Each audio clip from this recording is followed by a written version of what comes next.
Salut la gang, aujourd'hui je vous montre comment utiliser l'affûteuse automatique pour les petits forêts. Ce qu'il faut faire en premier, c'est déterminer quel forêt on a, donc regarder c'est quoi le diamètre du forêt, puis sélectionner le collet en fonction de l'application.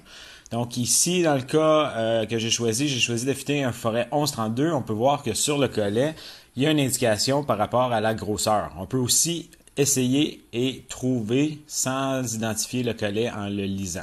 On insère le collet dans le manche ou dans la poignée.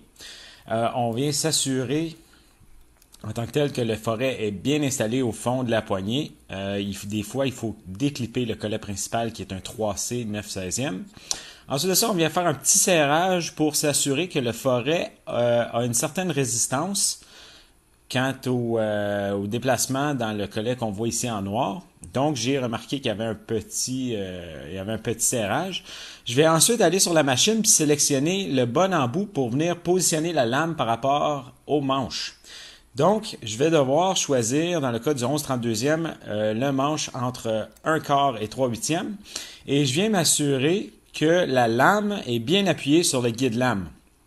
Une fois que ceci est fait, je vais m'assurer que les goujons sur la poignée sont bien au bon endroit et je vais insérer la poignée jusqu'au fond. Donc, on peut voir que je viens la faire rentrer jusqu'au fond, puis ensuite de ça, les deux goujons viennent s'appuyer un sur l'autre.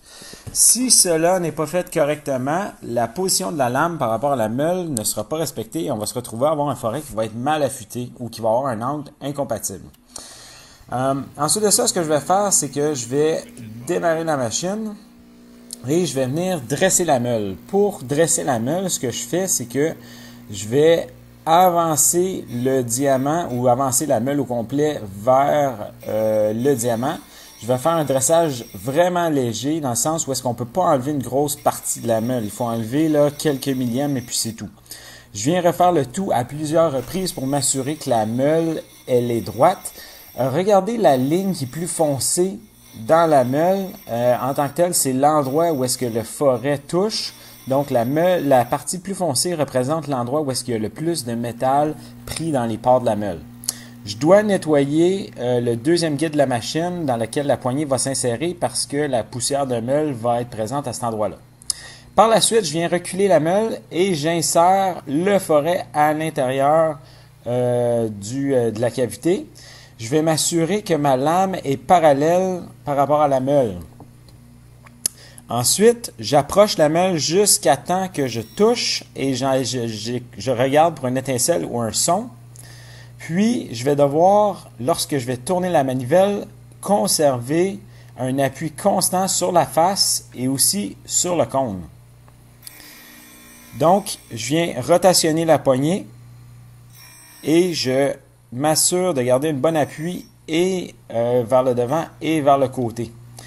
Je dois mêler les lames de manière égale, dans le sens où est-ce que si je touche deux fois la lame d'un côté, je vais devoir le faire deux fois sur la deuxième lame. Lorsque mon forêt se fait affûter, on peut voir que sa couleur tire un petit peu vers le jaune, ce qui veut dire qu'il faudrait le refroidir.